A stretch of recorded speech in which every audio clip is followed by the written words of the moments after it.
บัดนี้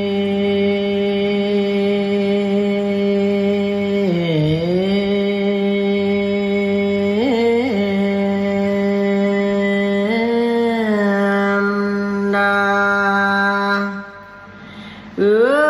ยินเสียงสายลมตองอยู่หิมคงเที่ยวทงปงมัดกาไว้แล้วเทียงหน้าหน่อยคอยพักสัง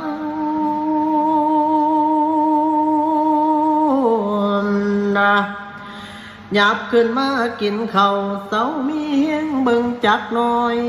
นั่งขึ้นไปลอยถึงอดีตผู้ขาที่เป็นบ้าย้อนมักคู่เขาคือคุยบักตูหน้ากำนกถึงดำกะยมเมยงานประจำคือไทยหน้ากลโปนนั้นเก่าเย็น